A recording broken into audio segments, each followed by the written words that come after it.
Hello everyone, welcome to Vidya hist.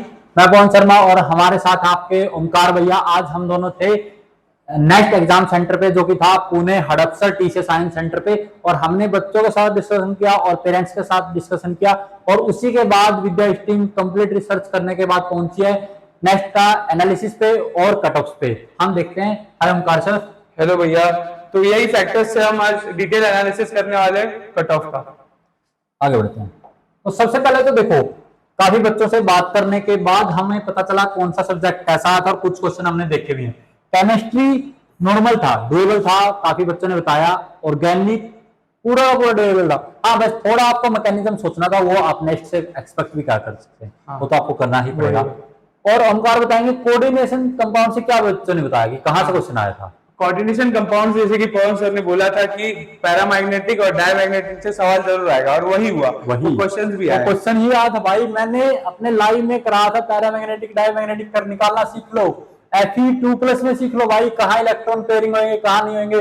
Cn लोगे तो pairing होगा, और अगर आप Cl लोगे तो नहीं पेयरिंग होगा। ऐसा क्वेश्चन आया भाई, कर लिया करो। और मैथ्स सब बोले थे भाई ट्रिकी था, लिटरली मैथ्स ट्रिकी था, चाहे पीसीबी का स्टूडेंट हो चाहे पीसीएम का स्टूडेंट। मैथ्स थोड़ा लेंथी था। कैलकुलस से डिफिकल्ट पार्ट पूछा गया था, और पीएनसी भी मुश्किल था।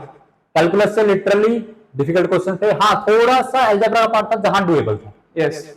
फिजिक्स मॉडरेट था भाई, फिजिक्स आपका मॉडरेट था। ईएम वेव से क्वेश्चन आया था आपकी बार, अच्छी बात है। ईएम वेव से डायरेक्ट क्वेश्चन आया था, फॉर्मूला बेस्ड। बायोलॉजी आपका एप्लीकेशन बेस्ड बायोलॉजी था, और ये होना भी चाहिए। अगर आप रिसर्च इंस्टीट्यूट एम कर रहे हैं तो आपका पूरा पेपर अगर एप्लीकेशन बेस्ड नहीं है तो कोई फायदा नहीं। तो ये सब अच्छी बात है, आपको बायोलॉजी पढ़ना ही ऐसे है, और विद्या में ऐसे ही पढ़ाया जाता है सारा का सारा। और लिटरली प्रगति मैम ने बताया भी था कि जेनेटिक्स से ऐसे क्वेश्चन आएंगे, और वैसे ही आए। जेनेटिक्स से क्वेश्चन आया था। और अब बात करते हैं हम इफेक्ट्स क्या क्या करेंगे कट ऑफ को। देखो, रीनीट रीनीट से आपका कंपटीशन बढ़ गया है। क्यों? क्योंकि जो बच्चे नेक्स्ट को सीरियस ही नहीं लेते थे, आईआईटी को सीरियस ही नहीं लेते थे, उन बच्चों ने भी अब की बार नेक्स्ट को बहुत अच्छे से दिया है, क्योंकि उनकी नीट से होप ही उठ चुकी है। देन नंबर ऑफ स्टूडेंट भी बढ़े हैं, इट मींस कंपटीशन आपका बढ़ा है। और रीनीट वालों ने फिर से पढ़ना भी शुरू कर दिया वो पेपर के लिए। और सीबीएसई में भी देखो, सीबीएसई में जब से ये ओएसएम फॉर्मूला आया ना बेटा, ओएसएम फॉर्मूला आने के बाद बच्चों के मार्क्स गिरे हैं। काफी बच्चे तो 75% का क्राइटेरिया नहीं कर पाए।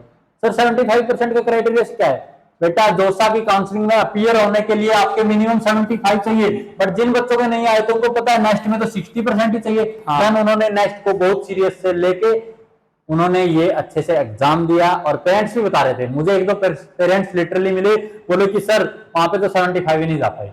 तो यहाँ हमने बहुत अच्छे से दिया, तो वहां से भी आपका जो कंपटीशन है वो बढ़ा है।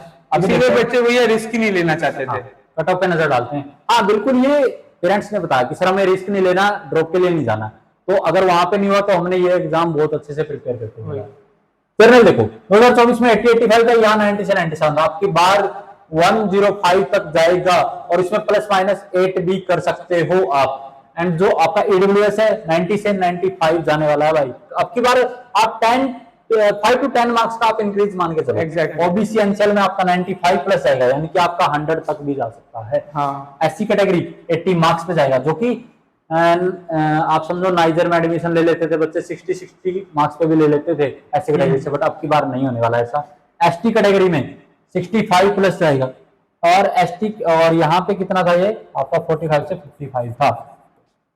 और जम्मू एंड कश्मीर में आपका जो जम्मू एंड जेएम माइग्रेंट है, जो कश्मीरी माइग्रेंट है, उनका 65 के आसपास जाएगा। इट मींस कट ऑफ बढ़ा है। और आपको all the best IIT exam के लिए। कल आपका आईआईटी एग्जाम है, वो भी अच्छे से काम रहना, पैनिक नहीं होना है, चीजों को अच्छे से एनालिसिस करो। और इस एग्जाम में मैं बोल रहा हूँ, जैसा कल बताया था, हम दोनों ने बताया था कि अगर तुम आसान क्वेश्चन ढूंढ के भी लगाओगे देन दिक्कत नहीं आएगी। अब देखो, अगर आपको काउंसलिंग सपोर्ट चाहिए तो क्या करना है? विद्या हिस्ट चैनल को सब्सक्राइब करना है, टेलीग्राम कम्युनिटी में आना है भाई, वहां पे पूरा डिटेल मिलेगा। और ओमकार सर, आप वेबसाइट के फीचर्स बताइए, वेबसाइट पे क्या क्या आया हुआ है?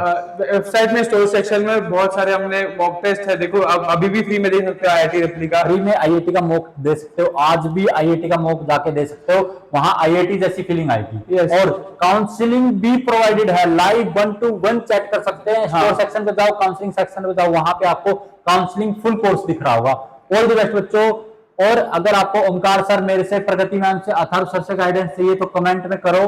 और हम आपके लिए, अगर आपको रैंक वर्सेस मार्क्स वीडियो चाहिए तो भी कमेंट में लिखो, rank versus marks video. All the best, आपसे मिलते हैं काउंसलिंग में।